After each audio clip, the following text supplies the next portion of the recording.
On today's episode of the Mark Titus Show, Connor Griffin, who runs social for Mostly Sports, is on. If you watch Mostly Sports, which if you don't watch Mostly Sports, fix that. Go subscribe to Mostly Sports with me and Brandon Walker on our YouTube. We do it every day. It's a lot of fun. Connor is on the show. He does ad reads for us because he's got a great voice, but he runs social for us. He's part talent. I think the top brass at this company will say he's definitely not talent, but he's not talent. But those of us that run Mostly Sports, we see Connor. I see everyone on the team as talent. But anyway, Connor is a Penn State guy. Penn State plays Ohio State this Saturday in football. It's going to be an awesome game at 11 a.m. Central, noon Eastern. We're both fired up for it. But Connor, as you will see on the show today, has been very, very, very, very confident for a long time about Penn State's chances of going into the shoe and beating Ohio State. I found the whole thing fascinating because Ohio State has owned the rivalry for a very long time, but also we own the rivalry against Michigan. That got turned on its head in a snap of a finger. Maybe Connor will be right. Maybe he won't. I don't know. I just found his passion, his certainty, his confidence, everything to be fascinating. And I thought, what the hell, dude? Come on the show. Let's do a little Penn State, Ohio State preview. So that is coming up. Before that happens, though, I have locked in some college basketball takes that I'm ready to share with the world. I've been toying with them all offseason. If you've been following along with the show, these won't exactly be blind. You won't be blindsided by them, but I'm ready to lock them in. So I'm going to do that at the top of the show. Then we'll talk to Connor Griffin. Then we'll do some shout-outs. That's the show today. Let's do it. All right, Connor Griffin is coming in a second. We'll talk about the Penn State-Ohio State football game. I don't know. Yeah, that'll happen in a second. Before he comes in, though, some college basketball talk. So preseason's officially here. We talked about that last show. We got the preseason poll. We're less than 3 weeks away from the start of the season. Less than 3 weeks away from the Barstool Invitational, by the way, going on in Wintrust Arena in Chicago. Arizona State versus Mississippi State. FAU, top 10, officially a top 10 team. We'll be playing Loyola Chicago, the hometown boys. So if you're in the area, please come. If you're not in the area, please watch. Yeah, and I'm very excited for that. But I thought enough is enough. If you've been following the show throughout the offseason, you know I've kicked around a few different ideas for takes I think I'm going to just latch myself onto before the season starts. And I still have 3 weeks to talk myself out of everything, but I don't want to do that. I don't want to think anything. I don't want to think any more on it. I want to lock myself in. I want to say that these are things that I believe. These are things that I am comfortable saying into this microphone. You can hold me to this. These are the three takes that I've been working on all offseason. Every time we have a college basketball person come into this room, I toss them out at them. I see how they think about them. I let them talk me out of certain things. But I've collected enough data. I'm ready to lock these three takes in. So please come with me on this ride. So number one, the first thing I'm ready to say is going to happen this season. The first thing that I believe in. The first thing that I'm officially locking in as of we're recording this on October 18th.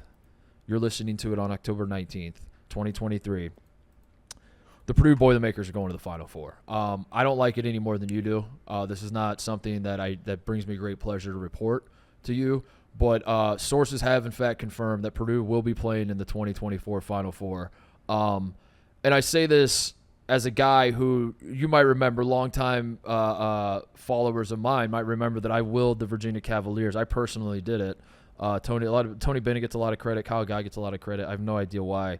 When I was the one who said after Virginia lost to UMBC in the first round, the first ever number one seed to lose to a 16th seed, I said, God's plan, Virginia is going to come back the next year and win the national championship. That's exactly what's happened. I have coasted on the rest of my career. I've just coasted ever since 2019, ever since they won the national championship.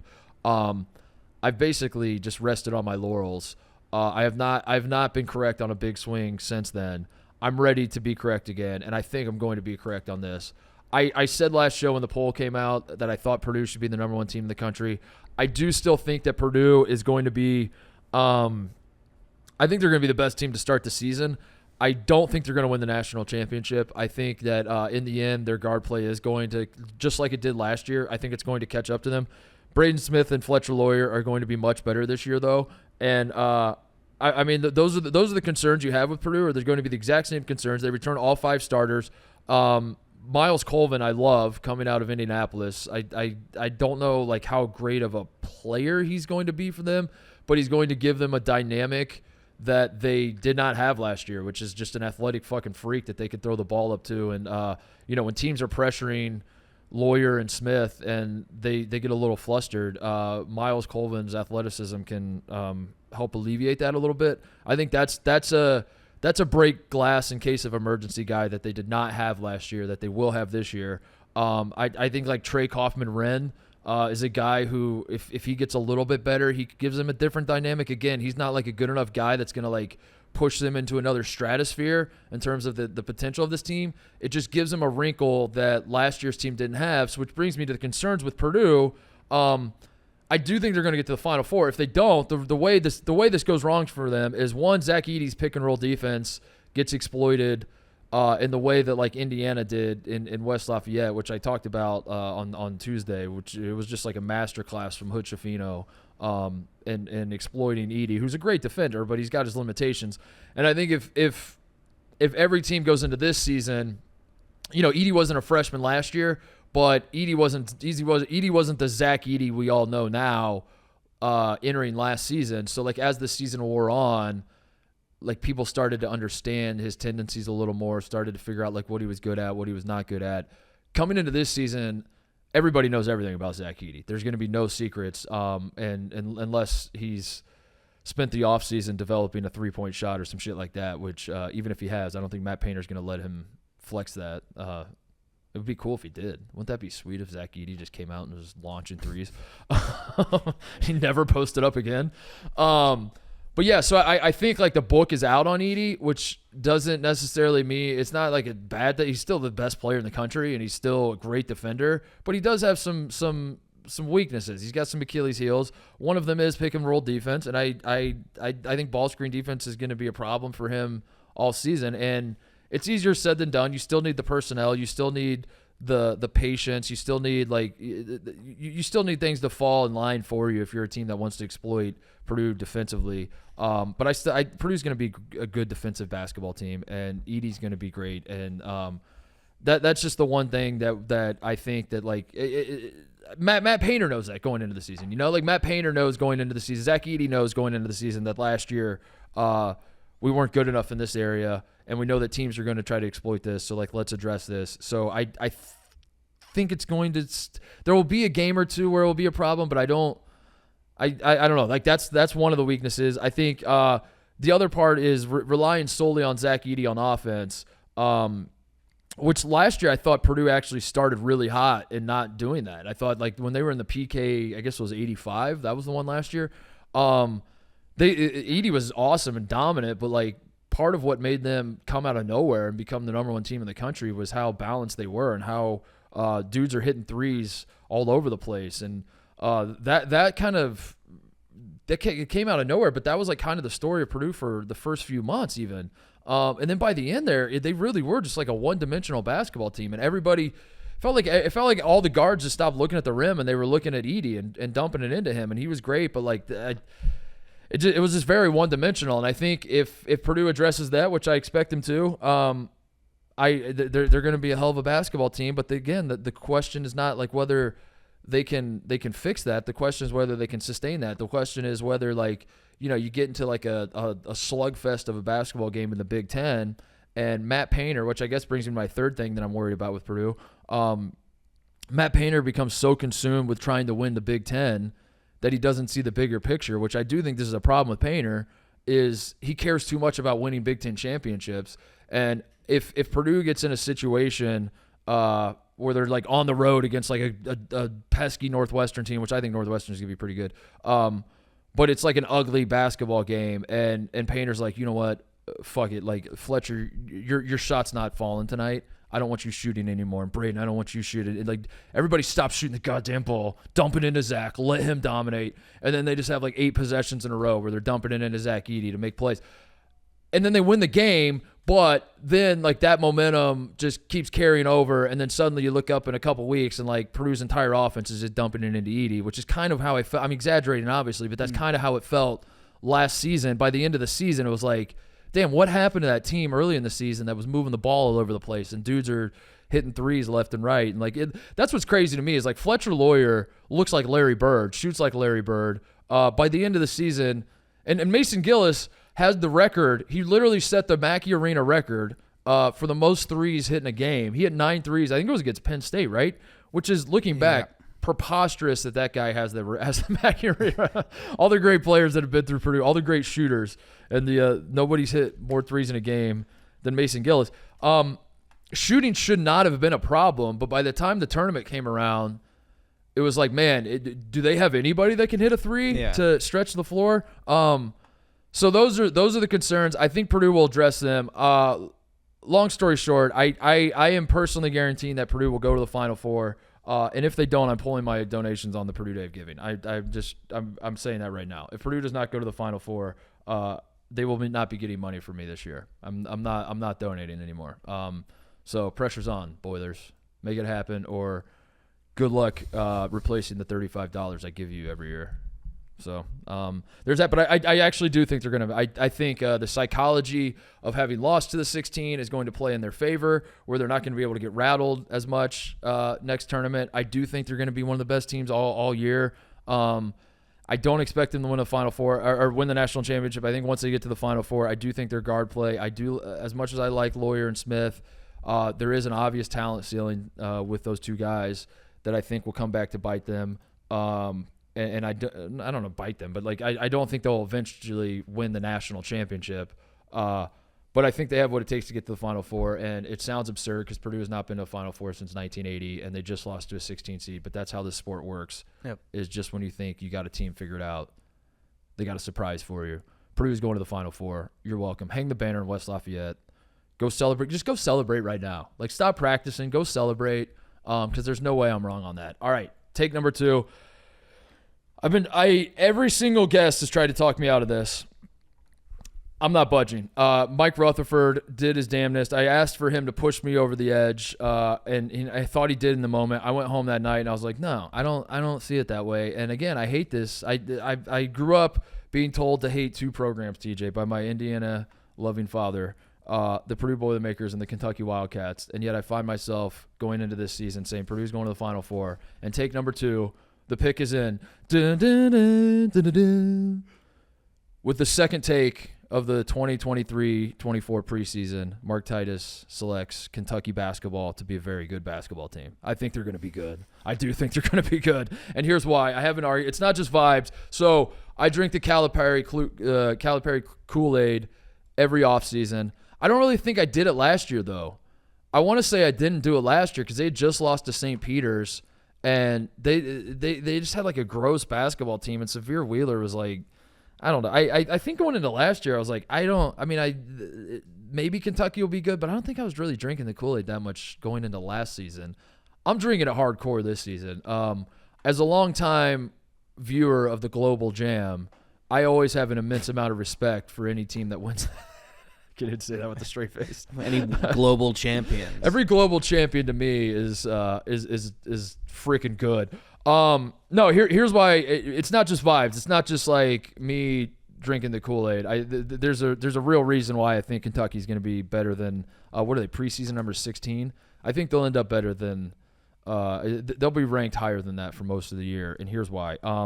John Calipari will have multiple future NBA guards on this roster. DJ Wagner, Justin Edwards, Robert Dillingham will probably play in the league, I assume, based on what everyone says about it. I think Reed Sheppard has a shot. He's not going to be a one-and-done guy, but he'll eventually probably play in the league. Maybe not. Who knows? Who's to say? We'll see. But I think Reed Sheppard will get his shot in the league. Either way, he's going to have multiple NBA guards. I mean, Edwards and Wagner right there, boom, done, story over. Those 2 guys will play in the league, and they will play for the Kentucky Wildcats this year. Why is that important? Here's why. Last year was Cason Wallace. That was the guy. That was the guard. The one guard they had was Cason Wallace. You have, I'm talking about like NBA talent guard. He was good. He ended up being really, like, at the start of the season, they weren't really running shit through him.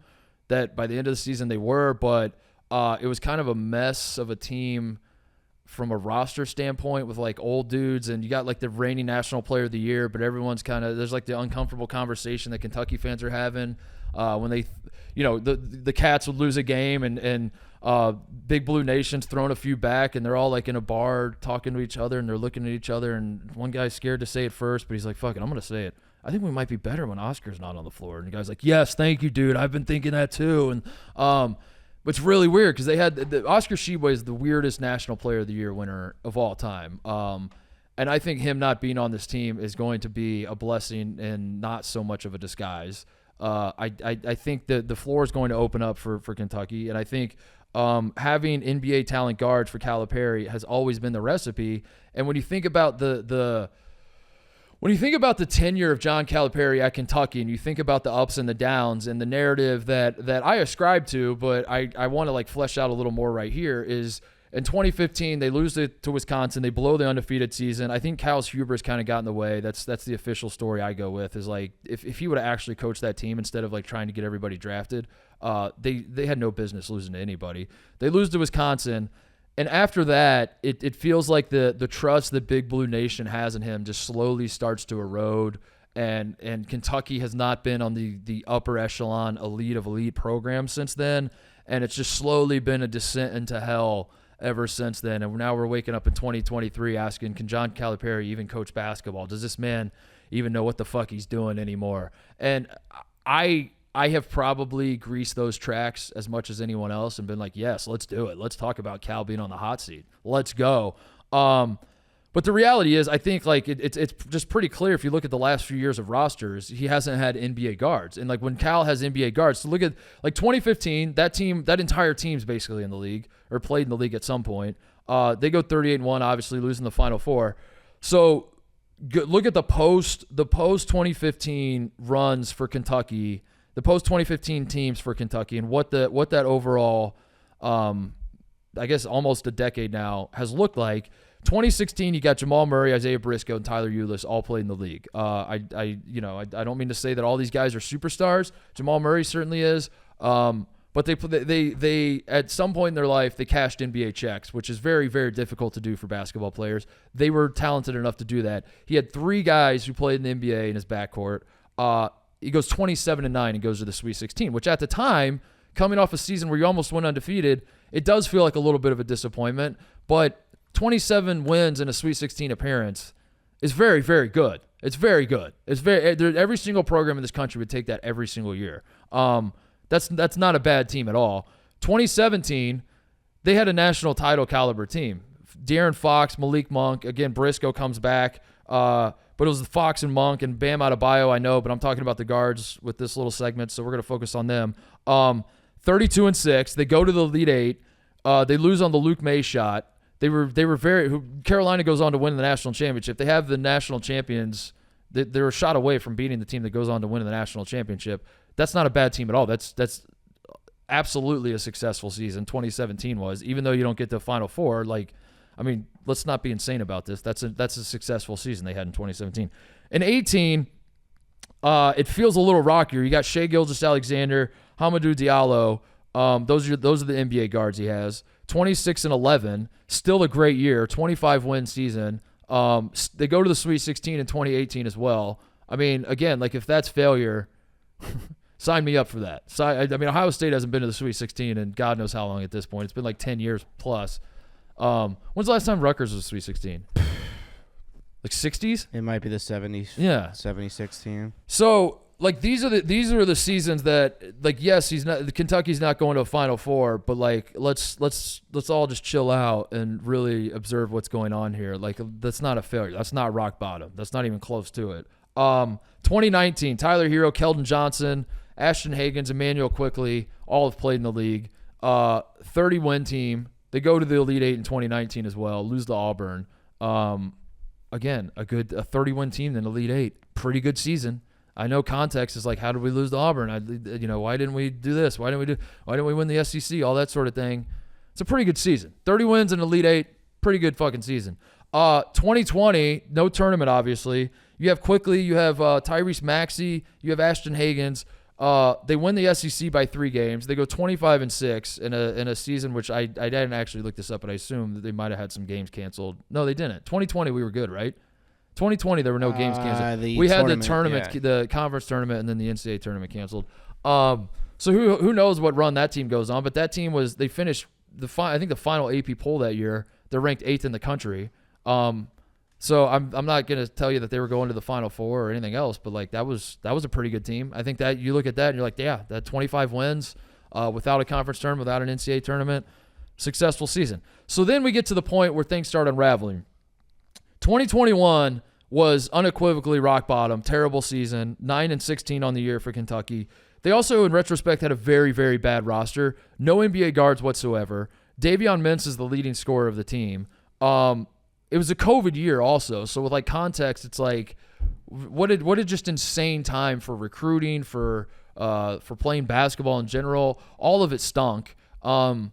I don't know if you're going to put an asterisk on like the Lakers and the Dodgers winning their championships in that time in the COVID years, you know, I think you kind of have to. I don't think you can asterisk the Lakers, or you can't asterisk the teams you hate winning, but then also not asterisk the teams you hate sucking. You know what I mean? Like if like Kentucky sucked that year, I'm not saying they didn't, but like it's a weird fucking time, man. And the roster wasn't great. Which brings me to the point, which is that 2022, he gets Ty Washington, who's not a world beater. You know, he's a decent basketball player. They finished a game back at the SEC. He was the only NBA guard he had on 22. 23 was Cason Wallace. He was the only NBA guard they had.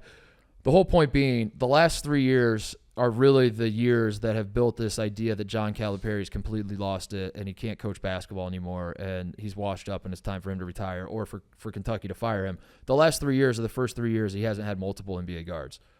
He's going to have multiple NBA guards. The team this year is going to spread the floor. They are going to let these guys cook. And yeah, maybe it'll be a situation where like Cal's rolling the balls out and not coaching as much, but I think that's exactly what this team needs. I think Kentucky needs that, and I think these guys are going to be really fucking talented. And I don't know what a good year looks like for them, but I think if you're someone who's like really crossing your fingers that that Kentucky is going to win like 19 games and be on the bubble this year, you are in for a rude awakening, because I think this is the exact kind of roster where John Calipari made his mark on college basketball. I don't think this group is going to be quite as talented, but in terms of like relativity, the talent of this Kentucky team versus the rest of the country, I think is going to be the same as some of his other guard heavy teams. So yeah, I think Kentucky to the Sweet 16 is a pretty safe bet. That's where I'm at. And I don't know how. I can't believe I said that. I don't know how it's out there though. It's out there. Everybody else seems to hate Kentucky. Everyone else seems to think that Cal's washed, that they're going to be too young, that these guards aren't going to be able to play well together. I think this is vintage Cal, man. I think this is a roster that like this feels like a vintage Cal team, and whether they win a national championship or not, I think they're going to very much be relevant all season. And I think if you're someone who's betting that the highest Kentucky will be in the AP poll is number 16 in the preseason, and once the season starts, it's going to just be a downhill climb, I think you're in for a rude awakening. Now they might. Who do they got in the Champions Classic? What's the matchup this year? They might start out slow. It is a young team. It is a team with a bunch of new guys that are going to have to work through their roles and all that sort of stuff. I don't mean to say that they're a finished product out of the gate, but Kentucky is going to be relevant all season. And I think Cal Justin Edwards is a dude that could be the number 1 pick in the NBA draft. He's going to be fucking nasty. So there's that. That's take number 2. I think Kentucky's going to. Did you look that up? Am I looking that up? Classic. It doesn't matter. Every team is good. It's three top 5 teams, and then Kentucky. They played Georgetown, Kentucky State, New Mexico State, Texas A&M Commerce, and Kansas. They got Kansas. Yeah. November 14th. Yeah. So what I'm saying is, if Kansas beats them by 12, it would be wise to not be like, oh man, Kentucky sucks this year. It looks like Kentucky's done because they just lost to Kansas. I would advise against that. Is what I'm saying. Final take number 3 that I'm ready to lock in. The Big East is going to be the best conference. The Big East is going to be the best conference in the country. I have toyed with the idea of the Big 12 or the Big East, which one would be better. I've said I think the Big East is going to be the most interesting because of some of the storylines, and you have the defending national champion, and you have the crazy coach in Dan Hurley, and Cooley's hated at Providence. Like there's all sorts of intrigue, and Pitino's back, and all of that. But I think just in terms of pure basketball, I'm ready to say the Big East is going to be the best. The Big 12 is going to be good, and I wouldn't be surprised if the analytics all say that the Big 12 is the best. Actually, yeah, we'll talk about the other ones in a second. If the Big 12 is the best in the analytics, I wouldn't be surprised. But I think the Big East is going to be the best in terms of the eye test. I think the Big 12 is set up for Kansas to grab a hold of it again and just like. We're going back to like the utter domination of Kansas again in the Big 12 is what it feels like. It feels like we're trending back to that. Like Houston, Baylor, and Texas are all going to be pretty good, and we're all going to delude ourselves into thinking they could compete for the Big 12 championship this year. But it's going to be a Kansas year, and I think Kansas is going to win the league by a few games. And for that reason, even if the advanced metrics all say that like the Big 12 statistically is the best conference and the strongest conference, I think I don't expect the Big 12 race to be good enough for me to care about that.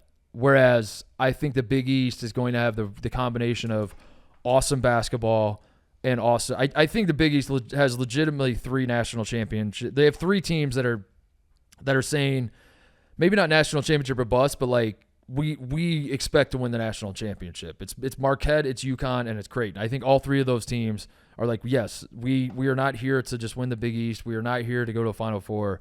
We are trying to win the national championship, but we believe that we can. Fanta wanted to throw Villanova in the mix.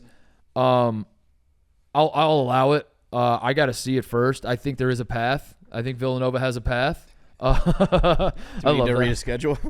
I love that. I love to say teams have a path. Yeah. I think Justin Moore might be the best guard in the country. He could, like, I wouldn't be surprised if we look up in January and we're like, yeah, damn, dude, Justin Moore he's definitely the best guard in the country. Yeah, but you know, there are a lot of questions about Villanova in the post Jay Wright era, but like, yeah, the roster's there and Justin Moore's good enough to lead them to that point. But you got 3 national title contenders. You got Villanova, who's on the cusp. I think St. John's and Xavier are going to be relevant, and I haven't even talked about Providence and Georgetown, which I get it. The rest of the country is going to say, we don't care. Who cares about Ed Cooley? He was a mid-coach anyway. He's going to coach a program that hasn't been relevant forever. Providence never really did much with it. Like, the rest of the country is going to shrug their shoulders and be like, come on, are we really pretending to care about this? Yes, you care about this. You care. A coach going to another school in conference and stabbing his original school in the back, that's as college basketball as it gets. Like, you cannot not care about this, all right? Like, we got to watch this game, and I'm not telling you to hate Ed Cooley and send his family death threats or whatever, but I am saying that but I am saying the spectacle of this, the spectacle of Chris Beard going back to Texas Tech when he was at Texas, the spectacle of Ed Cooley going back to Providence is what college basketball is all about. And if you can't celebrate that, if you're like an Arizona basketball fan and you're like, who cares? It doesn't affect my team. Get over yourself, dude. Get over yourself. This is what we need in this sport, and I'm fired up for that. So I think not only is the Big East loaded with title contenders, I think they're loaded with great guards. I think Trey Alexander and Ashworth at Creighton and Kolick, obviously the Big East Player of the Year, and UConn's got the freshman kid Castle, who's supposed to be a lottery pick, and Tristan Newton and Cam Spencer from Rutgers. Like, the guard play in this conference is going to be awesome. The teams are going to be awesome, and I'm really, really, really fired up for that. I think the Big Ten is going to be too top heavy to really have any chance of being the quote unquote best conference. Purdue and Michigan State we all know going in, it's one of those 2 teams is going to win it. So for that reason alone, it kind of stinks.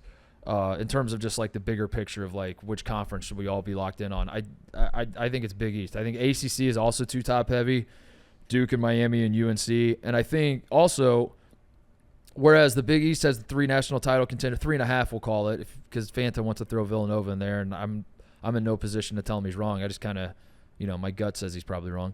I think Michigan State is the only true national title chance the Big Ten has, which does seem stupid because I just said Purdue's going to the Final Four, but Purdue is 100% losing in the Final. Purdue is 100% going to the Final Four, and then they are 100% losing to the Final Four. They're not winning that. Purdue will not win the national championship. I can promise you that.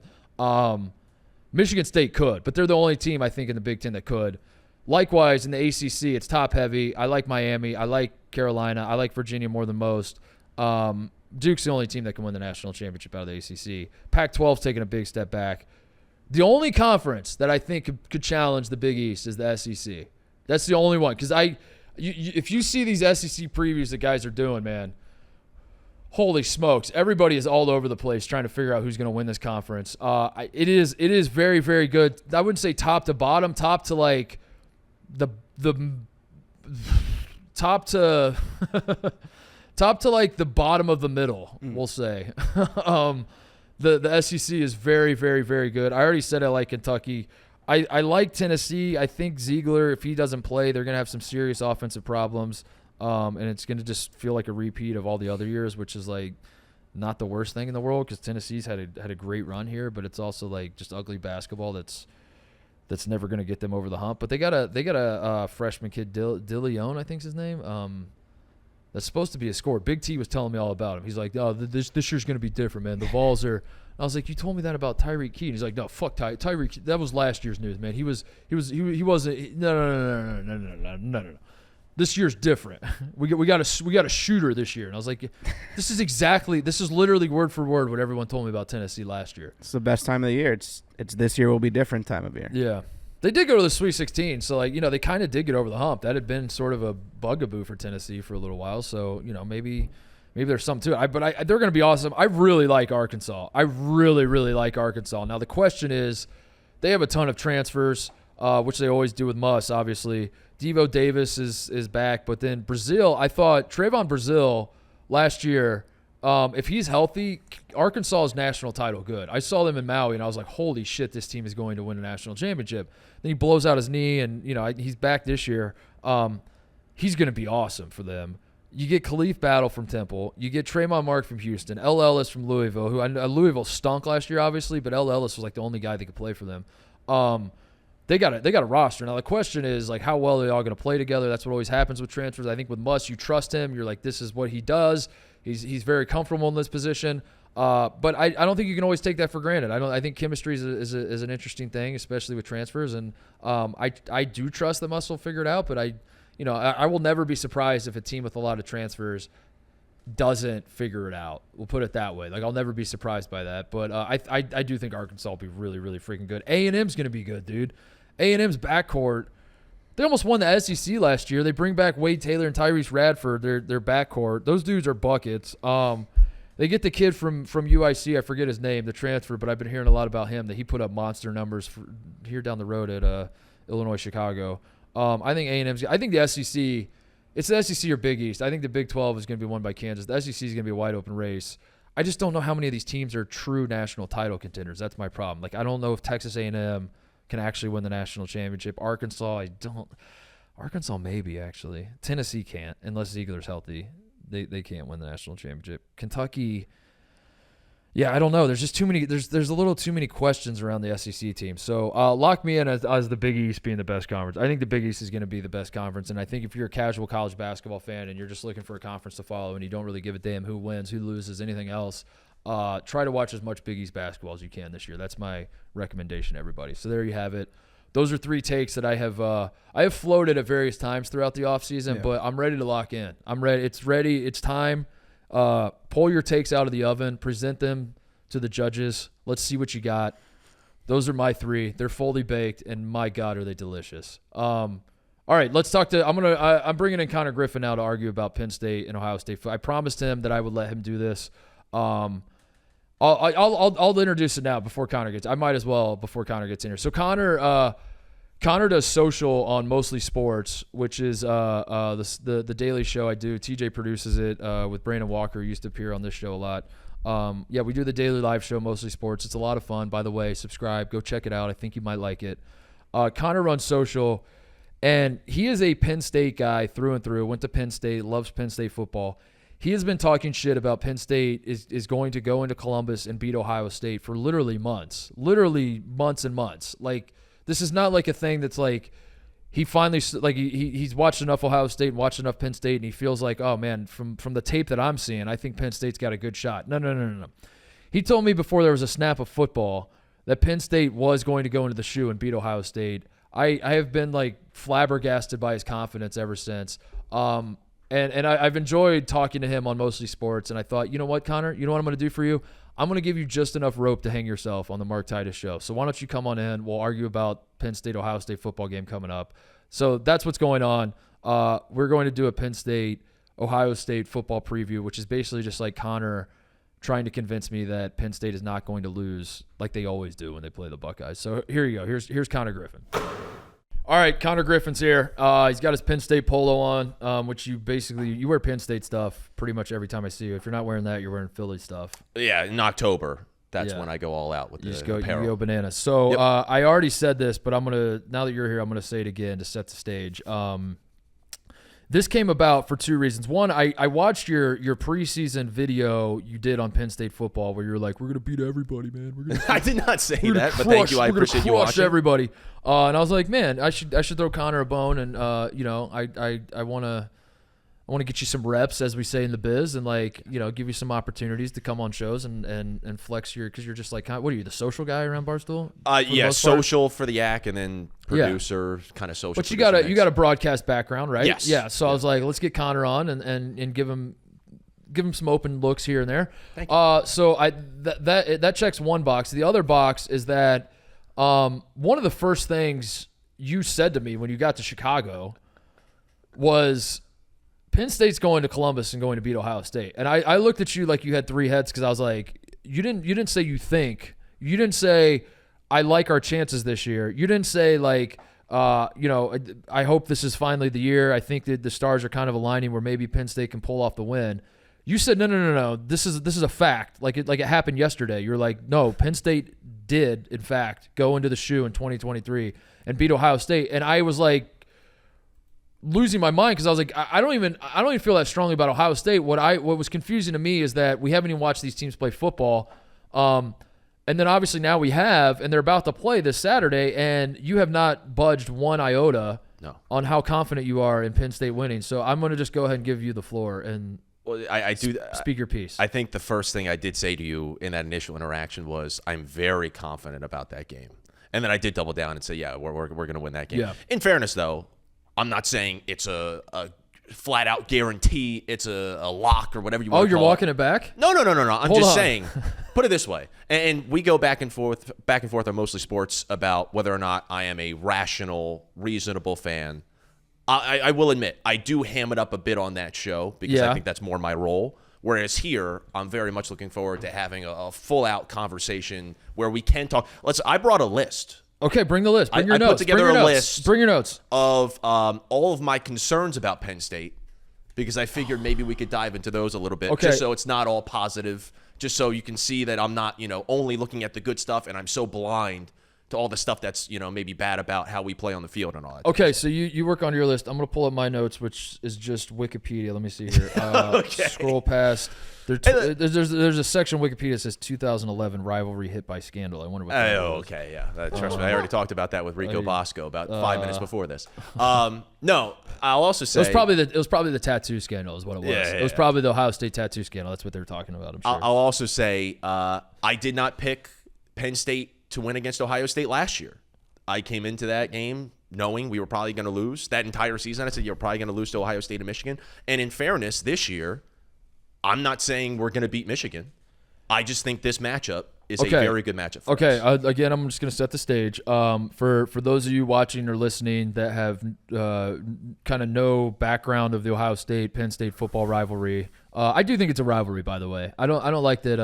I don't like that people try to. I never really liked that. Like Kentucky does that with Indiana basketball, where they're like, "You're not really our rivals." It's cute. They're rivals. They're rivals. Listen, they're your rivals. I'll give you the Penn State perspective on it. We came into the Big Ten at a time where obviously Ohio State and Michigan was already for decades the biggest rivalry. You look, okay, is Michigan State then our rival? But then they kind of have the thing with Michigan. They don't kind of have it. They do have it. So we came in a spot where we said, okay, well, are we going to have a rival when really we're just going to be the second rival for all of these teams. So I do think that this series for the past decade, as I said a couple days ago, has been by far the most competitive every single year.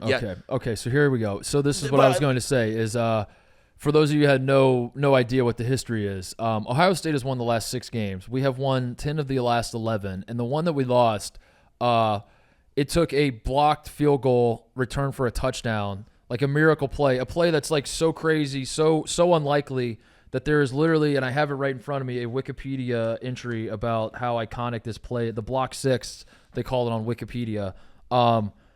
Otherwise, if not for the block 6, if not for a miracle pulled out of their asshole on one of the last plays of the game, it would be 11 straight for the Buckeyes. Are special teams not a part of football anymore? Or are we just ignoring special teams? I guess that was what's so. I'm not going to be like an elitist Buckeye fan that's like, no. Penn State's not a rival. Michigan's our only rival. No, I'll acknowledge, like, Penn State's a great football program. They're in our conference. We play them every year. Like, we do want to beat you guys.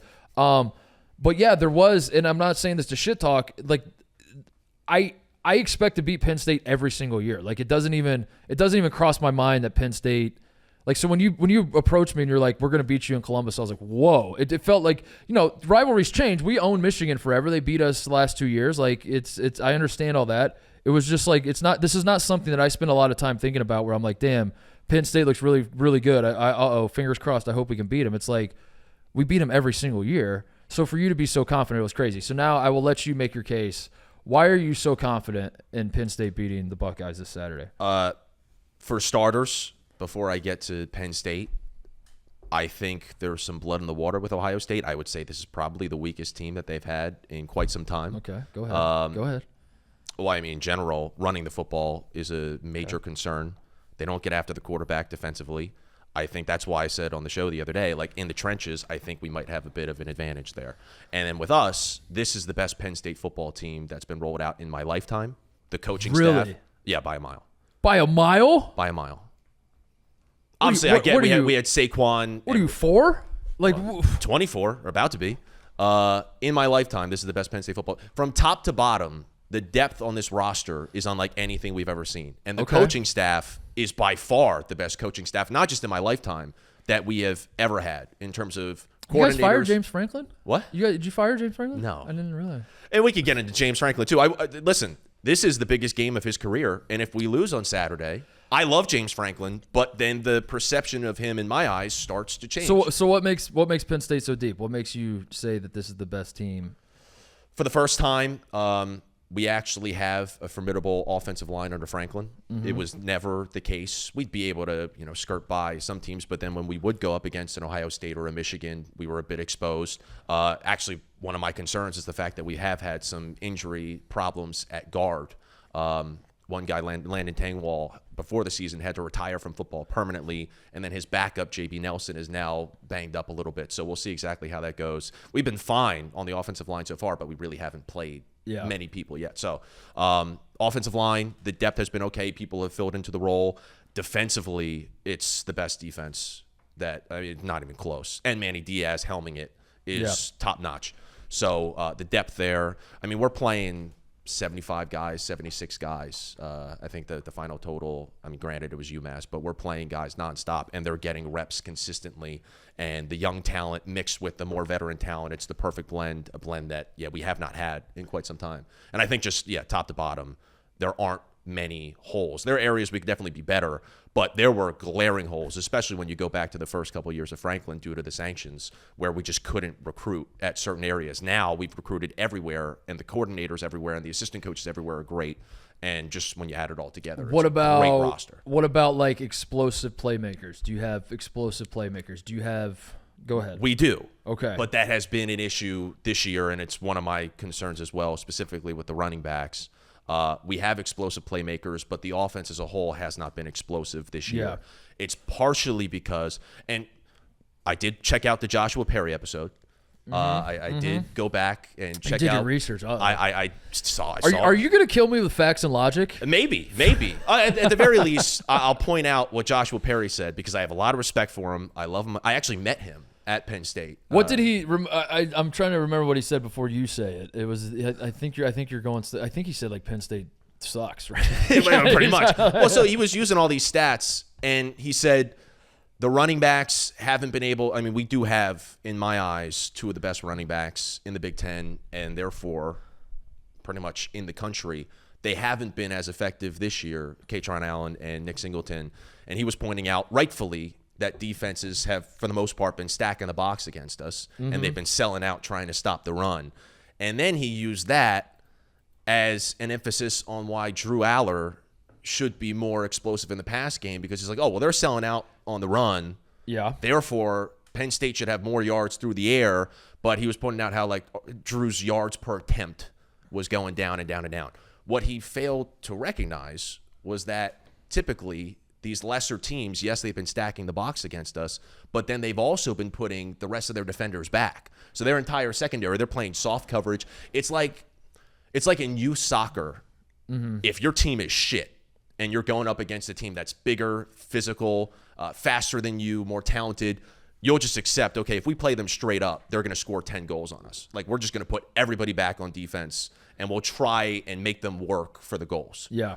That's what teams have been doing here. They're not letting anything over their head. Explosiveness from the running backs has been eliminated because there are so many guys in the box. And so they're giving us the intermediary part of the field where, okay, the checkdowns, the curl routes at the sticks, the tight ends will be open in the flat, whatever. Like, that's what we've been getting, and that's what Drew Aller has been capitalizing on. And so we're just methodically moving down the field. We're not getting the explosive plays. We're not going 30 yards downfield on any long balls, but we're just going to wear you down 14, 15 plays. The defenses that we're playing are fine with it because it's taking more time off the clock, and we're not doing, a 4-play drive that gets us in the end zone. Yeah. 75 yards. Yeah, and that's how Ohio State has played defense this year. It's so 3 safeties, yeah. Like, I feel it's been weird because, like, all the non-Buckeye people like yourself think that this team sucks because I don't think they suck. I just think it's the worst that they've been. We don't have the NFL Heisman caliber quarterback, but in place of that, we actually have a competent defense that doesn't give up massive plays. Like last year, every snap of the football with Ohio State on defense, the other team could score a touchdown at any time. Like this year, I don't feel that way, which is a nice change. But it's weird. It's like everybody looks at Ohio State and you just look at the quarterback and then you decide that's how good the rest of the team is. I think our defense is freaking awesome. Yeah. Has been awesome this year. But to your point, we are taking a bend don't break approach because we broke very badly the last couple years. Right. And that was like the story of the Michigan game. Like everyone got so caught up in like Michigan running us off the field, which they did. And like built the net. That's why Ryan Day lost his mind on Lou Holtz, where he was like we had one bad half, and then everyone's like, didn't you get blown out at home? And his point was like we weren't out tough by Michigan. It was that we had our fucking safeties are running around in circles with like their chickens with their head cut off, and they don't know who they're covering. And Michigan's just like hitting wide open guys down the field, which isn't a toughness problem. It's like a coverage problem. So this year we fixed that. But to your point, you think that works in Penn State's favor because this is a familiar feeling for Penn State is a defense that like you're right. The one concern we do have with the defense is we have not been sacking the quarterback for a university that is produced like Chase Young and the Bosas and like this is like a familiar thing is for us to have edge rushers that. You remember Bosa? Which one was it that ended the game on? Was that Nick or Joey? That was Joey. That was Joey? I think it was Joey on Hackenberg. Can you admit that was fucking badass way to end the game? That's a fucking badass way to get. Going back to what I was saying. To push the guy blocking you into the quarterback to sack him in overtime? Which, by the way, Penn State wins that game. Obviously, Ohio State doesn't make it to the national championship and they don't have one. We do play close games exactly. a lot. That was in the height of the sanctions. It was Franklin's first year, and Penn State still takes them to overtime. This series does go back and has been very competitive. Do you think the psychological part factors in, though? Do you think your guys have what it takes when it's a 3-point game with 7 minutes left to not have their assholes get tight? Because our boys do. They've proven it. Can your boys unclench the assholes and play football? That's a great question. Very weird way of phrasing it. But, I do think we're going to be able to be just fine. It is a concern because, and Franklin addressed this in his press conference yesterday, we have not had a game this year. And honestly, Since the Ohio State game last year, we're 11-0. Every single win has been by more than 2 touchdowns. We have not been in a close game at all. Our starters, for the most part, aside from maybe like the Rose Bowl, they've been pulled in almost every single fourth quarter. Like, they have not played a fourth quarter yet. Do you think that's a good thing? I think it might be a bad thing. Listen, you haven't been tested. It depends on your frame of reference. What I was saying earlier on the show is that you can spin it in a way where you guys have had to face Notre Dame. You've also had to face Maryland, which was a legitimate test, and I don't shit on Maryland at all. They're a very, very good football team, and you saw it in that game. You've had to do more to win and put more on tape to win, whereas I think Penn State is coming into this game. I'm imagining there are entire packages that we haven't even shown yet. You're going to have to resort to trick plays to beat the I'm Buckeyes. not saying Is that what you're trick plays, saying? but something that's as not simple. football, Connor. That's running trick plays is an admission that you can't hang. I go back to 2017. If you go back, if you want to, do some watching, great game, 2017 Penn State Michigan. Was that the 2017 against the Mo Bamba game? No, that was 2019. Was 2017 the game where we came back where we were down like 3 touchdowns and 2017? Yeah, it was 39-38. You guys won. Yeah, we were down like 21, or we were down like a lot. I was at a conference that weekend, and I couldn't watch the game. It was the first Penn State game I hadn't watched in years, and I put that blame totally on me. I thought that Ohio State loss that year was so on me because I couldn't watch the game, but I was keeping tabs on it the whole time. But no, the 2017 Michigan game, second play of the game, this is when we had Saquon. It was a wrinkle in the offense that was very small but completely caught Michigan off guard, where Trace McSorley's lined up at quarterback, Saquon to his left, and then there was a shift, but pre-snap, where Trace then shifts to his right. Saquon slides into the quarterback spot, takes the direct snap, runs at 69 yards for a touchdown. Like, Michigan just had no idea what was coming. We had not revealed that. Like, I'm imagining. Who won that game? We won that one, 42-13. Oh, nice. Yeah. That's one of the best games I've ever seen at Beaver Stadium because it was such a beatdown and it was a great crowd and everything. But regardless, I think there's stuff like that at play here where we have very talented personnel that we are going to utilize in a special way this game, because we've been very bland this entire year, but we haven't had to do anything super special to win because we faced pretty subpar competition up until now, even though we have had some better teams than people give us credit for, and we haven't had to do much to win. Who's your schedule? West Virginia? Want to read some schedules? Yeah, read some schedules. Read me your schedule. I'm sure you know it off the top of your head. West Virginia week 1. Yeah. Then Delaware. Then we played Illinois. Then Iowa. Now, Illinois. Now, hang on a second. Can I throw a challenge flag? Because I watched some of that Illinois game. Yeah. Not a good football game from Penn State. First road game. This idea that you dominated Illinois. 5 turnovers on the day. Defensively, we shut them out. It was a disgusting game of football. It was terrible conditions, noon kickoff. Gus Johnson was asleep for half the game. But what was the final in that one? 30-13. Yeah, you pulled away late. Yeah. But part of that also, people don't give enough credit to the Illinois defense. They were the best scoring defense in the country last year, and they have a first-round draft pick on the defensive line. God damn, TJ, he's got too many facts and too much. That's not on my sheet. This is too much. I'm overwhelmed. I was prepared to just come in and my notes in my head were play the Joe Pa video of him shitting his pants at the shoe, and then just say Joe Pa knew. You did challenge him, and he showed up with facts. I know, dude. What did I do? And Illinois there too, they have a special way that they operate with their defensive line that was causing problems for Drew and for our offensive line. I don't know if we adjusted at all during that game. I think that we just kind of accepted, this is going to be a problem, but we're still going to be able to do enough to win, and it'll be ugly. We've embraced winning ugly this year. Yeah. And not fancy. We're number 1 in time of possession. Like, we're just willing. This is going to be an ugly football game. Oh, yeah. Because Ohio State's defense is good. Your I think it's 2 defensive teams, 2 quarterbacks. I don't think your quarterback is that much better than McCord, if he's better at all. I think the idea that McCord stinks is like very, very funny to me. I've never said that he stinks. McCord outplayed. I've never said that he stinks. Sam Hartman had the Heisman 1 going into the Ohio State game. Everyone's this company was printing shirts. I saw Dave Portnoy wearing a Sammy Heisman shirt. Yep. The Heisman was his. Kyle McCord outplayed him. That's not even my opinion. The biggest Notre Dame fan on earth has to admit that Kyle McCord played a better game of football on that night. And somehow, instead of being like, damn, that guy that we said was going to win the Heisman got outplayed by this guy. I guess maybe this guy's pretty good, which I'm not saying McCord should be up for the Heisman. I'm just like, put some fucking respect on his name, dude. Like, he just outplayed a dude that was winning the Heisman. And somehow we've gotten to this point in the season, and you would think that McCord doesn't even know which hand he throws with, the way people talk about this guy. It's unfair. He's done a lot of good. He's never going to win a Heisman. He might not ever take a snap in the NFL, but like we won a national title with our third string quarterback. We won a national title with Craig Krenzel before. Like, I don't understand why there's an obsession with the Ohio. I'm not saying you're doing this. This is a Ryan Day moment for me where I'm taking it out on you're Lou Holtz, and I'm just like taking it out on you. The obsession with like the Ohio State quarterback needs to be C.J. Stroud or Justin Fields. I don't think that's true at all. And in fact, I think history has disproven that. I think like if we have enough talent at every other position, all you really need is a quarterback that's not going to fuck it up. Kyle McCord's threw 1 interception this year.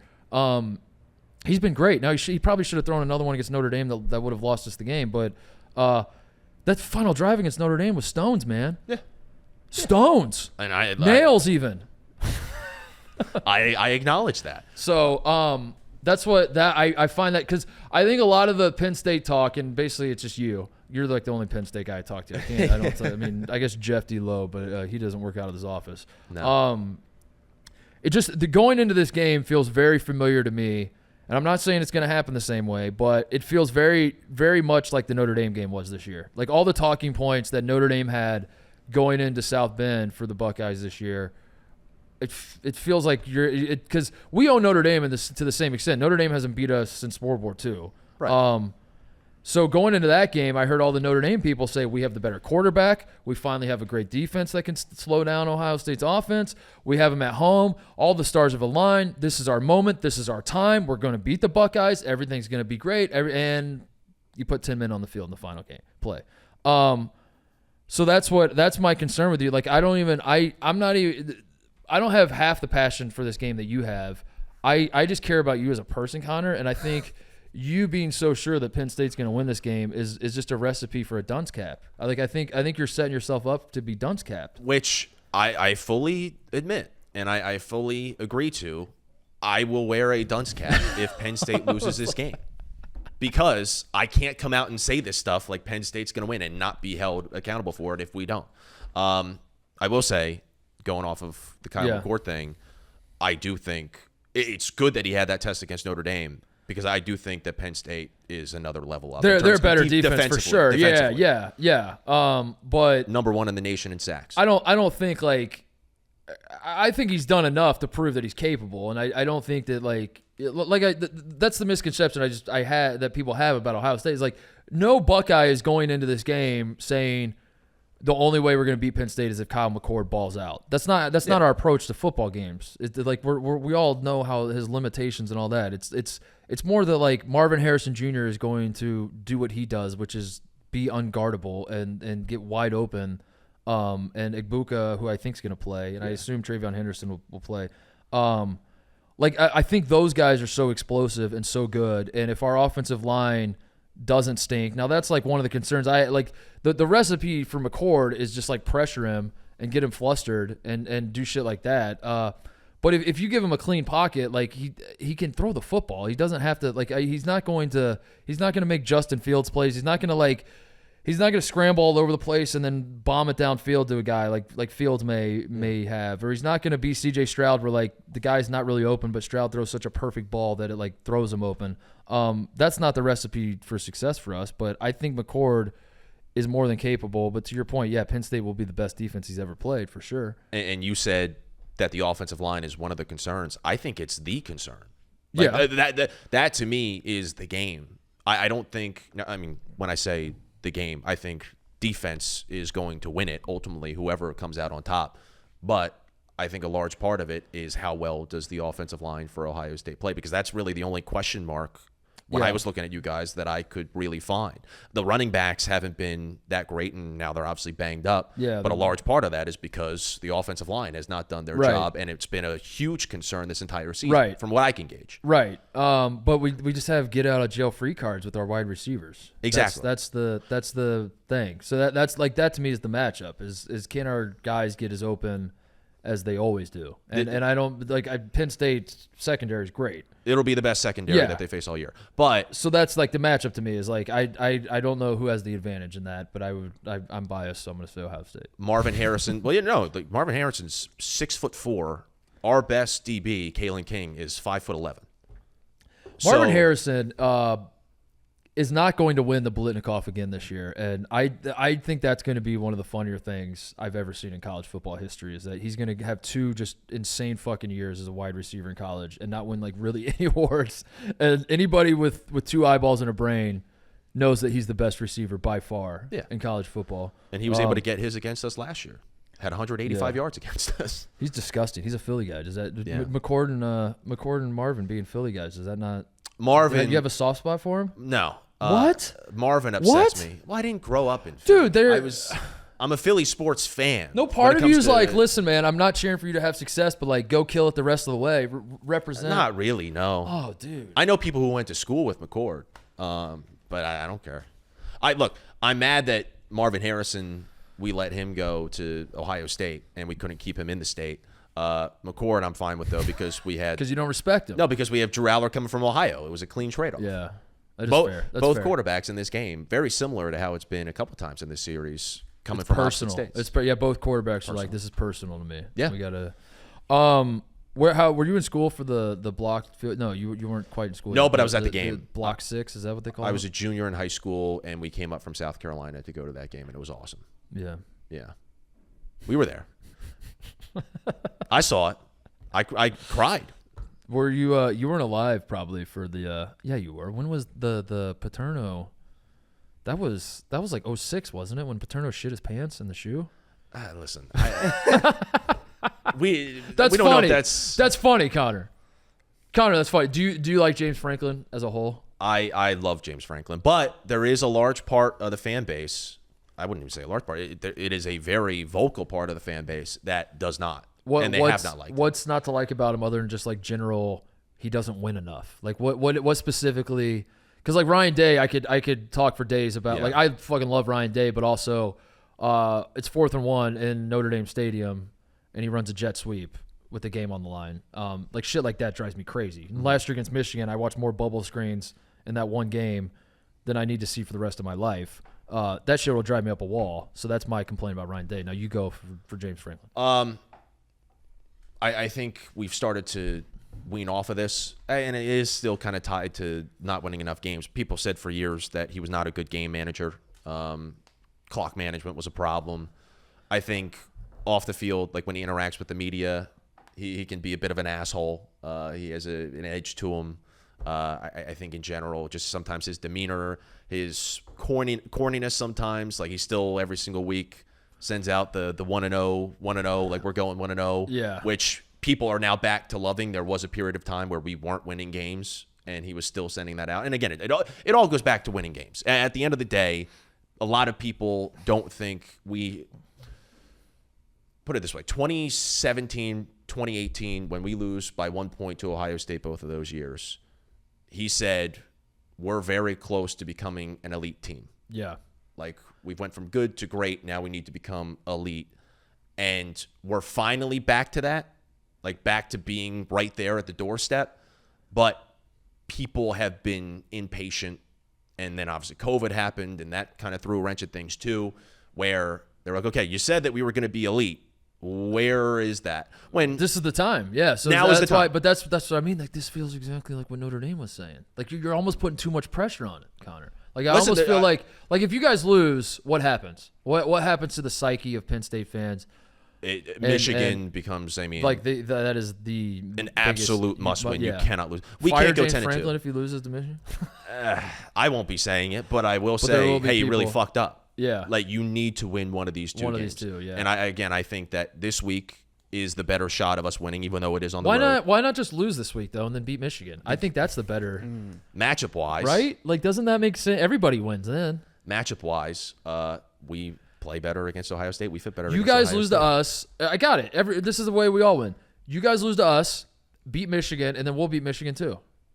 And then we'll both go to the and then we'll go win the playoff, and then we'll go win the Big Ten championship, and then we'll both go to the playoff. I think that's That works for me. Sure. No, this is the way that Franklin has been recruiting, the way that we now have an AD and a president who are aligned and are willing to, buy more into football. Facilities are improving. We're the building, the Lash building where we train and where we spend, all of our practice and everything, that's gone through the roof ever since Pat Kraft came into the picture. Like, the support is there. The team is now there because of how well he's recruited.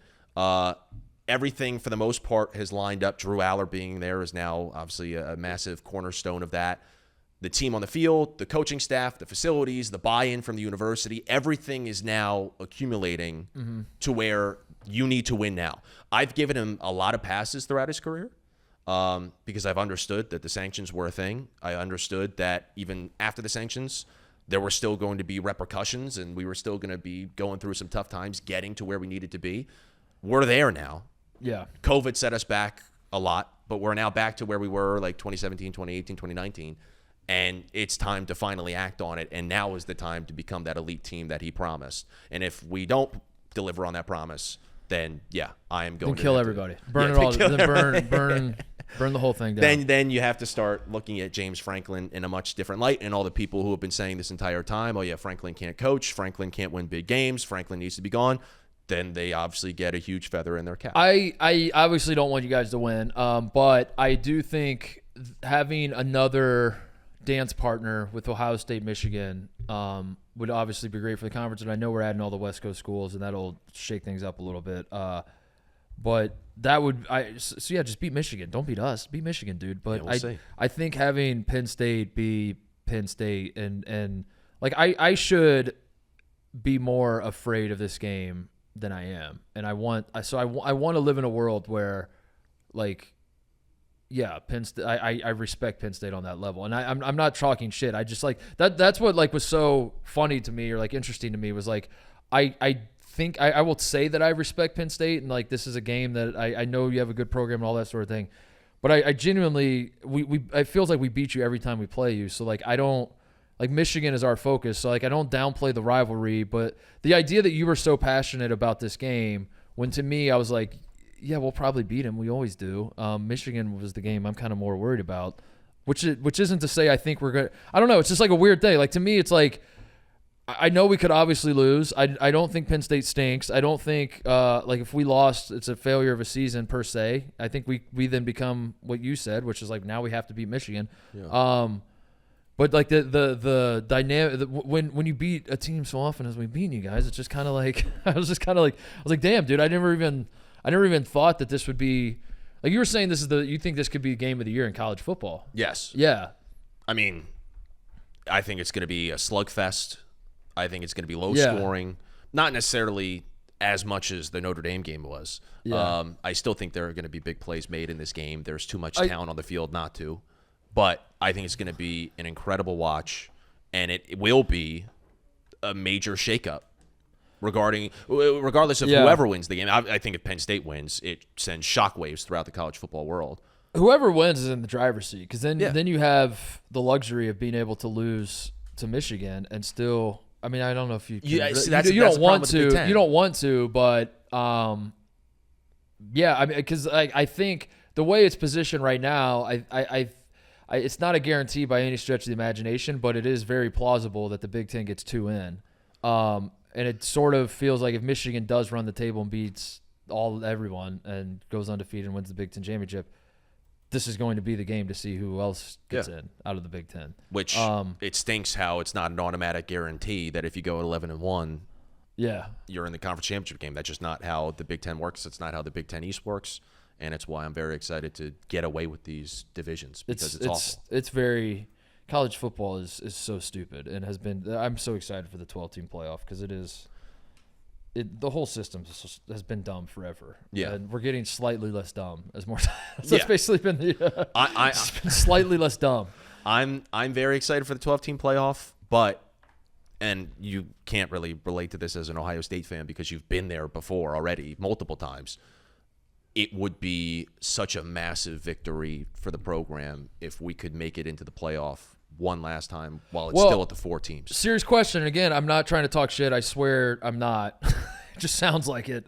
It sounds very arrogant. I don't mean it to be, but is there a concern with this team if Penn State does get to the playoff? Do you think you actually have the horses to do something while you're there? Because Ohio State, in this 14 playoff era, we are the only Big Ten team that has done jack shit once we get there. Michigan State's been a 0. Michigan had a team last year. They shit down their leg. Penn State's one appearance was a 0. It feels like Ohio State's the only team that has any sort of shot. Now, we've gotten blown out by Clemson, too. We've had some stinkers in the playoff, too. I don't mean to say that we're a guarantee every time we make it, but, we have been the conference's only hope in winning a national championship. Do you think if Penn State does, in fact, get to the playoff, you know what I mean? Is this we can beat Ohio State and Michigan, but goddamn, dude, we're going to be screwed if we have to play Georgia. We have to play. Do you feel that way about this team, or do you think you could actually do something once you get there? No, I think we could do something. I think we could hold our own. As I've been kind of alluding to, I do think that there's another level to this offense that we have not seen. Yeah. Another notch. Because we have, Katron, God forbid, if Nick Singleton goes off in this game, if he has one long run in this game, because that's the thing. He had 5, I checked, at this point last season, he had 5 runs of 40 yards or more. He has 0 this year. He doesn't even have a run over 20 yards. His longest is 19 this season. So if he could go off and have one massive game-changing play in this game on Saturday, that opens up so much for the offense. It opens up stuff down the line. And I do think with our running attack, which, by the way, the running attack has improved a lot. Joshua Perry also said that in the interview. That what is it? Your running attack is bad? We're 9th in the Big Ten. Yeah. That's changed dramatically. And I think with Drew Aller. Well, he was right then. I know. But Drew Aller, not to go at Joshua Perry, a lot of respect. Things have changed. He was right in the moment. Now things have changed. It's changed dramatically. We're now running the football effectively.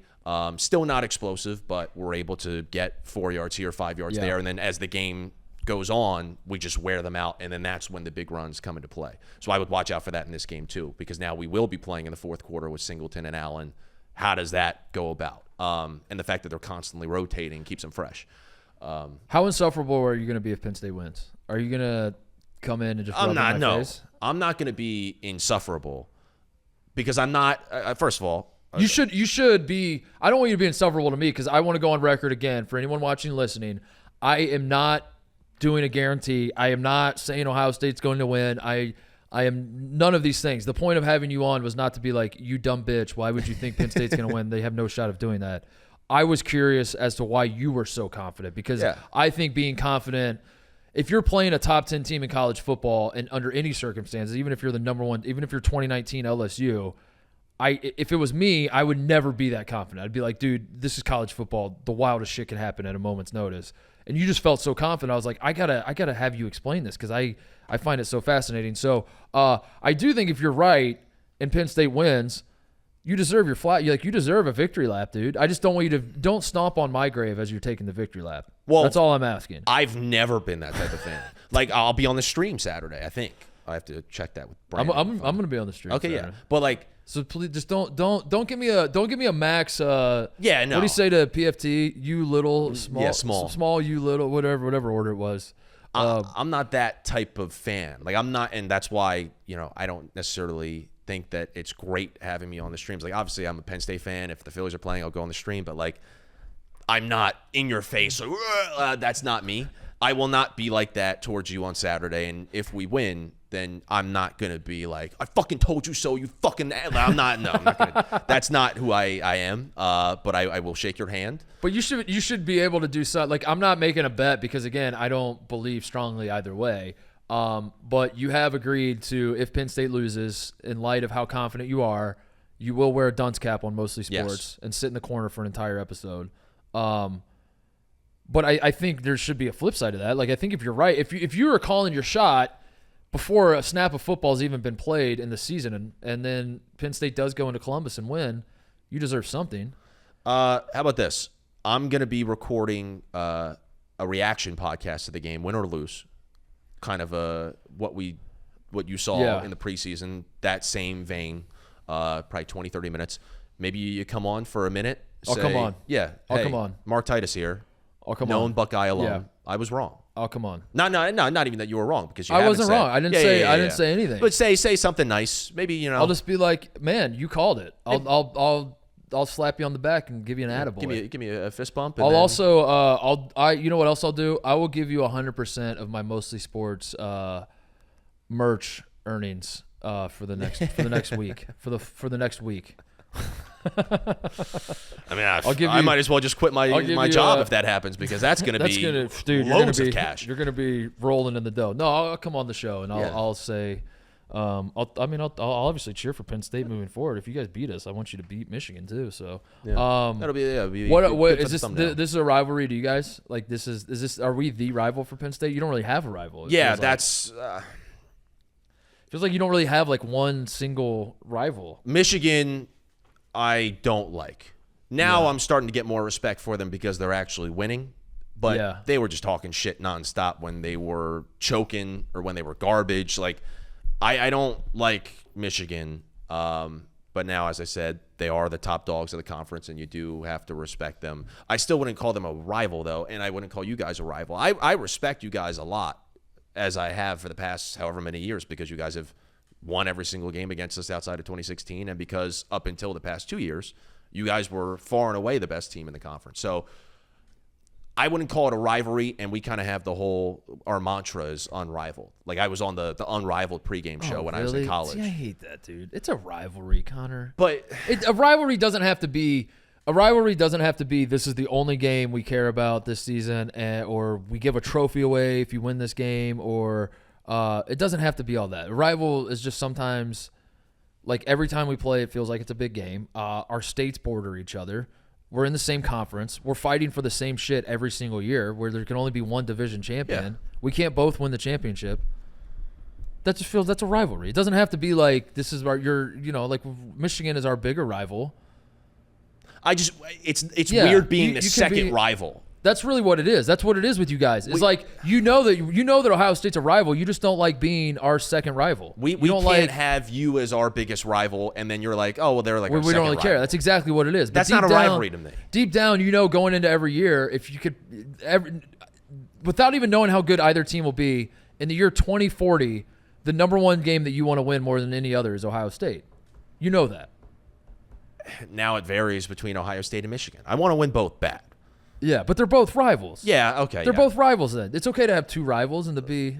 Let me ask... but that's your whole brand. That's the whole program's whole brand is... Unrivaled. Let me ask TJ. TJ, from the Rutgers perspective, is Penn State a rival?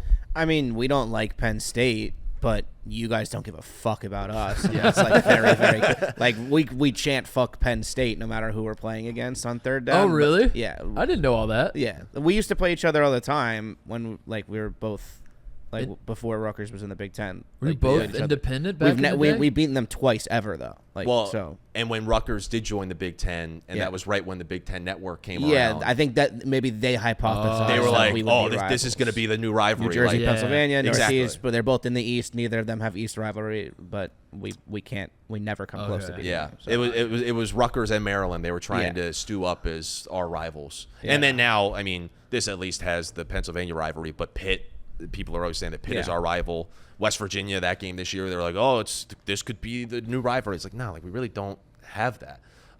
If we could ever beat you or be competitive against you, I could see it becoming something. But for now, it's a very, very one-sided thing. Right. All right. Anything else? Well, final score? I think it's 27. I'll say 27-21 Buckeyes. I say 24-21 Penn State, and I'm not just saying that because that was the 2016 win that we had against you guys, but because I believe it. 24-21. 24-21. What's the over/under? So are we both thinking mid-40s? I think. Oh, really? Yeah. Yeah. I mean, it's gonna be a gross football. Also, game. the spread only 4.5. I don't know. I didn't check.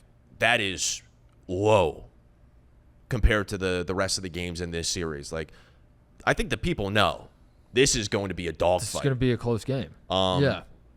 And yeah, like I said, I have faith in the running backs to get it done. I have faith in Drew Aller. He's a real difference maker when we do need him for maybe, a couple big throws a game.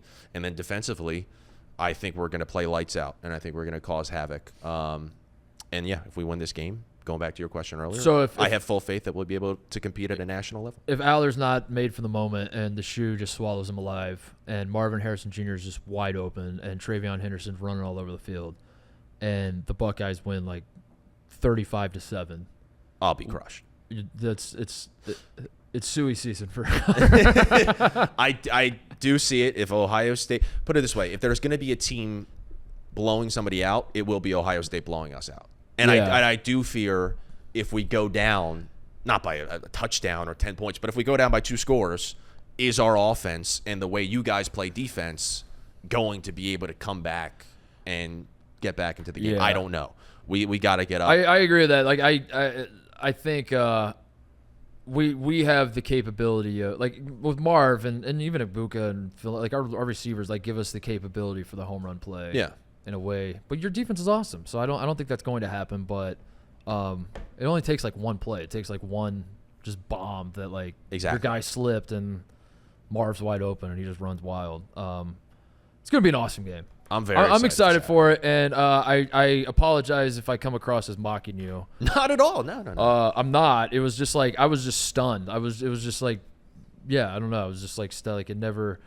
Because like Michigan fans and the Michigan-Ohio State rivalry, it had gotten to the point where like Michigan fans were just so beaten down that they weren't going into the game saying like, this is our year now, we're finally going to do it. They're just like, oh my God, I'm already dead. Just please, Michigan, like please give up a fight. So I just assumed that's how Penn State fans have gotten to. And you're like, no, we're here, buddy. We're at the doorstep. We're knocking on the door. This year is different. We're ready to walk through that door. Yeah, I'm ready to bang through that door, bro. Like you're Joe Paterno with shit in your pants. You're like Joe Paterno getting to the toilet and there's someone in the only stall and he's just banging on the door and he's like, I already shit. Let me in. Connor, I appreciate you doing that. If Connor's right, by the way, everybody listening and watching, go follow him. I feel like the audience owes you something as well. Like this would be a shot call. This would be up there, man. This would be crazy. I put it out on January 16th, 2023, that we will win this game. Yeah, so that would be incredible, and I would applaud you for that. Tell people where they can find your stuff, Connor. I'm at Real C Griff, not the fake C Griff, the real one, at all my socials. And then my YouTube, I guess you could just type in. I really don't post on my YouTube. I only use it to post the longer form stuff like this. Connor Griffin, Penn State on YouTube. I'm sure you could search it on there. But yeah, at Real C Griff. That's my handle. Anything else you want to promote or? Mostly Sports. Oh my God, dude! What I mean, were you asking about Mostly Sports, TJ? Oh my God, dude. You were a co-host. I'm at one sorry. Point. Mostly Your Sports. name was on the sign, Connor. It is on the sign. I thought he was asking for personal handles. Mostly Sports. By the way, I've had a blast doing that show, and I love getting to learn from you and Brandon. Love getting to learn from TJ. Cody is a fucking monster when it comes to clips. Ebo is such a great mind. I love coming in here and doing that show every day. So go follow Mostly Sports, at Mostly Sports across all socials, and watch the show and subscribe. Unfortunately, we have to cut all that because you're not allowed to promote that show on Barstool platforms. So I do appreciate it, but we can't run that. That's fair. That we're not allowed to promote. My bad for saying Mostly that. Sports. You're the man, dude. Thanks for doing this. Thank you. Best of luck. I hope it is a fun game. I hope it's a game. I'm going to tell you what I told Notre Dame fans. I hope it's a game. Obviously, I want the Buckeyes to win, but I hope it's a game that like people come away from thinking, damn, those two teams, did I just watch the two best teams in the country play? Yeah. You know? Which I think like some people kind of thought with Notre Dame. I certainly didn't. I left the Notre Dame game. I was like, I think both teams suck. But yeah, that's my hope. That's the dream scenario. I hope we win, but I hope like Penn State gets the moral victory and everyone's saying like, damn, I think Ohio State might be number 1, but Penn State could be number 2. Listen, that would be great. I agree. That's a nice middle ground. Yeah. All right. Connor Griffin, everybody. Thank you. Quick break to talk about our friends at Body Armor. The Mark Titus Show is brought to you by Body Armor. Real hydration, real ingredients packed with electrolytes, vitamins, and nothing artificial. Body Armor has great tasting flavors like strawberry banana and blue raspberry and the orange mango that I'm holding in my hand. This has become a favorite of mine. We get Body Armor water around the office. It goes fast. Sometimes we run out and we wait for the next shipment. When that happens, I grab the orange mango, dude. The Body Armor Super Drink orange mango. So good. So good. And it hydrates you. And it's got the vitamins, like I said. The electrolytes. Nothing artificial. We love it here at Barstool. We love it on the Mark Titus Show. You will love it too. Body Armor is available in stores nationwide. You can head on over now to Body Armor store on Amazon and get yours today. I suggest you do that. Go to Amazon or go to stores nationwide, whatever it takes. Get some Body Armor in your hand, and you'll thank me later. Go do it. All right, thank you to Connor. I think he won the debate. He's a weapon, dude. I'm going to just be completely honest. Like, he ran circles around me. I sat down last night, and again, I'm probably annoying at this point to keep saying, like, I'm not like all those other Buckeye fans, but I just kind of want to, like, reiterate, like, I'm not trying to be a douchebag. I'm just being completely honest and transparent. Like, I sat down last night to put together notes for Ohio State, Penn State, to talk to Connor, and I sat there staring at the screen, and I was like, why am I doing this? I don't have to put notes together. We own the fucking right. Like, we own them. So I kind of was just prepared to come in and just be like, dude, explain. I don't need to prove anything. Like, I'm confident in Ohio State winning because that's all I've kind of known. Like, we beat you every time we play you. Explain to me why you're confident. And boy, was he prepared. He had the notes, dude. He's that Connor's a stud, and you told him to bring his facts and logic, and he certainly did bring the facts and logic with him. He's a weapon. No, that's why and nobody hates listening to people talk about Penn State more than I do. I don't like Penn State, but Connor does his homework. I like Connor. He makes me rethink Philly fans and Penn State fans. But then every so often, just as soon as like I start liking him, he just says, I'll just be like, Connor, did Joe Pa know? And he's like, I can't talk about it. I'm like, Connor, just say yes. All you have to do is say yes. Joe Pa knew. That almost is like a different type of Philly scumbag, though. Like, he's not Philly scumbag in that he's loud and obnoxious, but that is like just as annoying, or can be just as annoying in an argument. Like the Red October thing today on Mostly Sports, where he was like, well, I didn't say November. I didn't say November. We're undefeated in Red October. Which, he's right, but that is a dickheaded way to go about things. It's also a dickheaded thing to say Red October instead of just October. It's a dickheaded thing to say brotherly shove instead of tush push, because it's the tush push. I want to like him, but then like just as soon as I'm like, Connor, you're not so bad, he's like, no, watch this. Yeah. No, I am. Watch this. But I do appreciate him coming on, and I'm glad we could do that. And Connor's awesome, by the way. Like he's great at the job, and I don't know. I'd love to have him back on the show for something else. He's just a good hang, and I'm rooting for him moving forward in all endeavors that he gets involved with. All right, before we go, some shout-outs. I forgot to lock in another. Here's a bonus thing. So I did my 3 takes that I'm ready to lock in for the season. I have a bonus one. This charge rule that I'm excited about insofar as, like, if they actually stick to it, this is what I've been hoping for forever. They basically, college basketball point of emphasis this year, basically the gist is if it's a 50-50 blocker charge, it's going to be called a block. That's like what the initiative is. I hate charges. I've done the rant on this show. I've done the rant on every iteration of every show I've ever had. I'm very much an anti-charge guy, which is not to say I'm not going to do the rant again. If you think that that's insane, I've written about it. I've talked about it a million times. I lay out my facts and logic. I'm very Connor Griffin about it. Bring a lot of facts and logic to the table. I'm not anti-offensive fouls. I'm not saying guys can just put their shoulder down and bowl through guys. But the help side charges I hate. It's disgusting, and I want it out of basketball. They, in college basketball this year, are supposedly going to clean that part up and give me what I want and what a lot of people want. But one of the takes, a bonus take, this is take number 4 that you can lock in, is that by February 1st, hell, it might even be way earlier than that. It'll probably be way earlier than that. They will completely undo this entire initiative. Every single ref that was this happens every single time. There's like a new rule in college basketball, and it's like, this is a point of emphasis. We're going to be calling hand checking more. This is a point of emphasis. Coaches are going to have to stay in their coach's box. I swear to God, if you walk past that hash mark on the sideline, we are going to tech you. We're going to give you a tee right away. We're going to tee you up right away. And then within like a month, they walk it back, and like refs are right back to calling the charge call because they get so excited to call charges, and it all just unwinds. That's exactly what's going to happen. But I do like reading the headline and reading the stories that the charge has not been completely removed out of the game, but been sort of taken away. It's been cleaned up. Like, guys, you can't just like slide over at the last second and grab your nuts and fall down and get a call, is what they're saying. But old habits die hard, and these refs love calling charges. And I think, in fact, I know by the time January and February roll around, they're going to just be, we're going to be seeing charges at an alarming rate again. So you can count on that. But the first couple months will be fun, at least. So there's that. Just losing the charge call would be a big loss to college basketball as well. Yeah, well, that's why I think people don't want to lose it, because they're like, if we lose the charge, what do we have? Right. I'm like, we have basketball. It would That's be like awesome. 80% of wanting to be a college basketball ref is getting to do a charge. Just picture like a college basketball ref, like just hitting the bottle hard at home, and his wife's like rubbing his back. She's just like, honey, what's wrong? And he's like, I don't even know who I am anymore, honey. I don't even know. Can't even charge. I can't even call charges.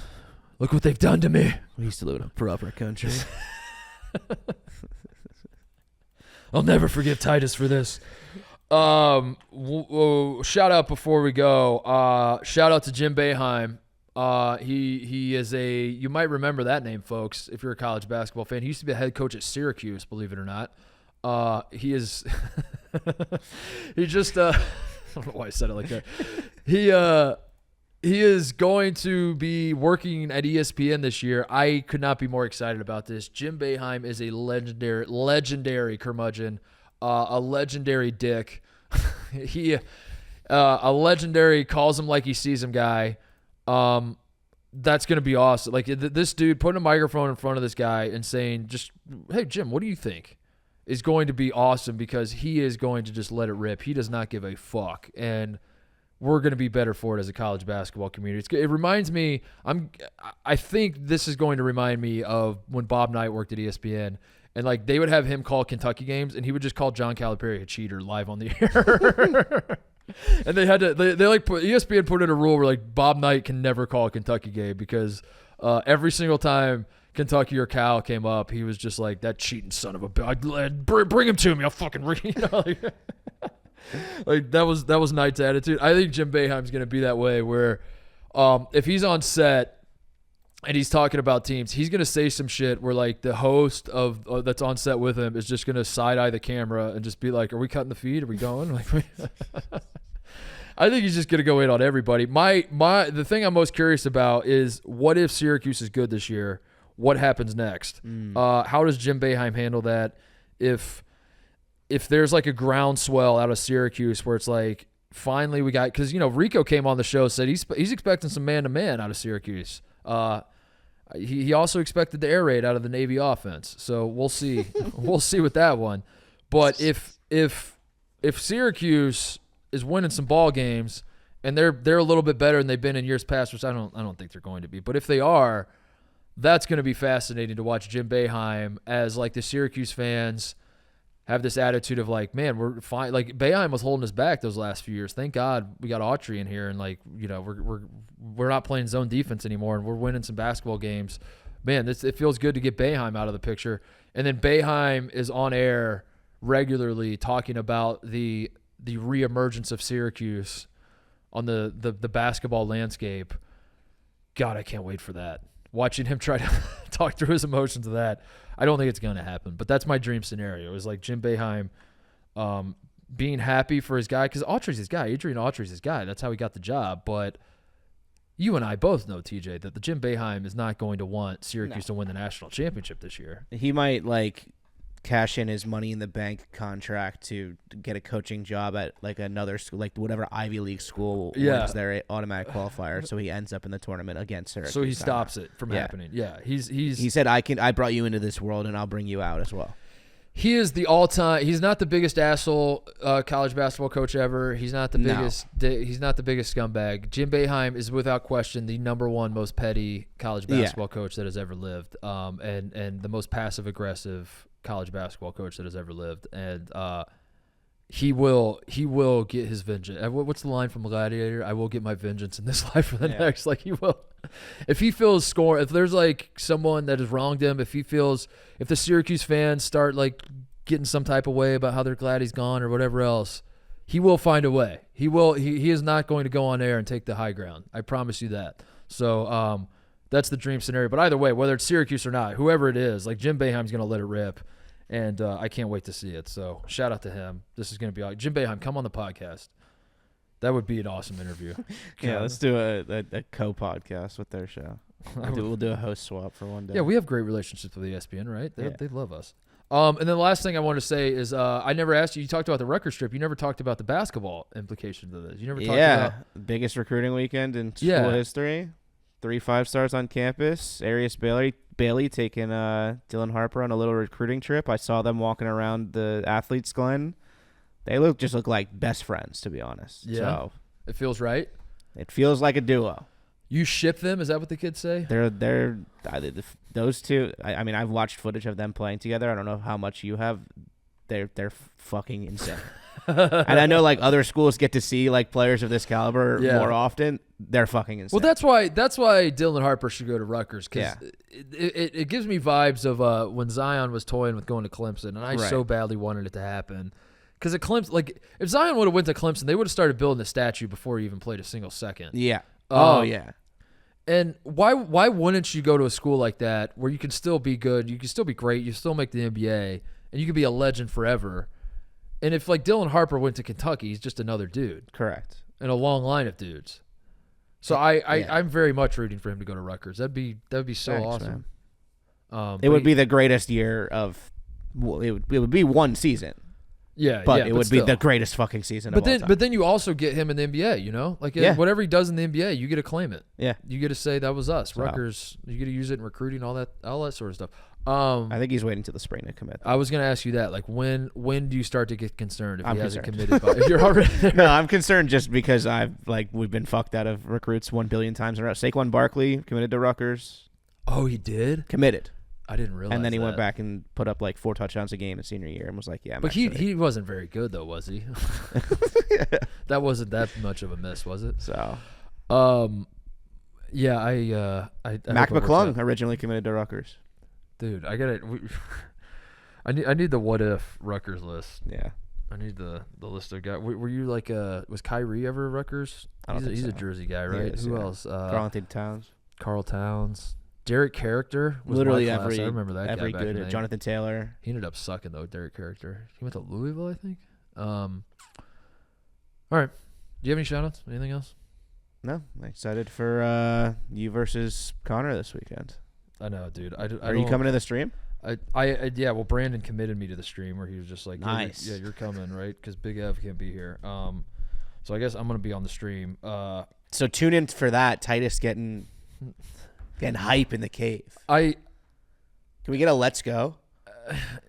You know what I'm gonna do? Yeah. I'm gonna just for Mark Titus show audience. I'm gonna let you in on the bit that I'm gonna pull. I think when Penn State picks up their first down, I'm gonna lose my shit and just fucking break something. I'm gonna like punch a wall, and I'm gonna call game. I'm gonna be like, well, that's game. God damn it! And just like, no. So I hope for content's sake, I hope Penn State gets the ball first. They pick up a first down on the opening drive, and I just flip my shit. Storm out, leave the building. And then Connor's just like, what the hell? Dude, he told me he like doesn't take it that seriously. No, when things go wrong for Ohio State football, I turtle. I don't. Yeah, yep. I don't get angry. I don't get mad. I do the opposite. I just slowly start to lift my shirt above my head. You'll see a lot of me staring at my phone, pretending like I'm not watching the game. Yep. I might like start working on a crossword puzzle or something, even though my attention is still 100% on the game, but I like am trying to not make it be. That's kind of how I handle things. I do think Penn State is good, and Connor has me worried that they're going to win. And I've kind of like by continuing to bring it up with him, I've set up this scenario where I am going to get dunked on if Penn State wins, because I've tried to say over and over, like, I don't actually know what's going to happen, but somehow this is going to backfire anyway. And everyone's going to be like, you laughed at Connor, and look what happened, you dumb bitch. And I'm going to have to take it. I guess this is the bet I've made. So, all right. Yeah. Watch me on the stream. Go subscribe to Mostly Sports. Watch Connor and I run a pick and roll on Brandon on that show.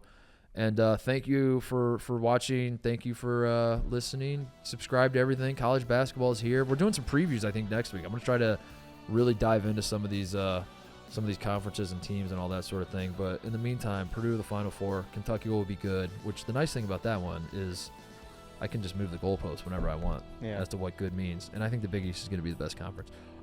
See you guys. Enjoy the weekend.